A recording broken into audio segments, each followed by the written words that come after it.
certains le disent en France, on entend beaucoup, s'il y a moins de conflits ici, il y aura moins d'antisémitisme en France. Vous voyez la relation entre les deux, vous Absolument pas, absolument pas. L'antisémitisme a toujours existé depuis des millénaires, et donc bien entendu que le conflit ici en Israël est un prétexte.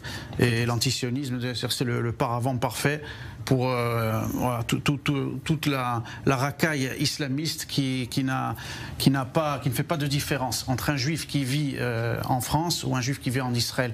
Et je rappelle par rapport à tout ce qui a été dit que toutes les victimes, encore une fois de plus, depuis Sébastien Selam, ont été tuées par des islamistes et n'ont pas été tuées par des militants ou par des sympathisants de ce qu'on appelle l'extrême droite. Donc c'est ça la réalité. Les juifs meurent en France et ils sont toujours tués par les mêmes personnes. Sur les faits, il n'y a pas de débat. Sur les faits, il n'y a pas de débat. Donc il faut arrêter d'essayer d'aller chercher, parce qu'à un moment donné, toutes ces personnes qu'on a entendues, notamment Xavier Bertrand, sont très bien qu'ils sont en difficulté au niveau politique en France.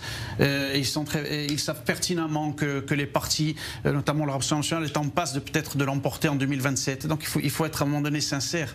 Xavier Bertrand, je rappelle qu'il avait déclaré plusieurs fois, à plusieurs reprises, qu'il valait mieux les communistes que le Rassemblement national. On voit aujourd'hui. Voilà, en tout cas ce soir il a été assez clair.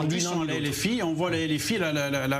Aujourd'hui, on sait très bien qui est derrière la LFI, avec qui les acquaintances qu'ils ont. Donc bravo, Monsieur Bertrand, de dire qu'il vaut mieux les communistes que le Rassemblement national. Il a été clair.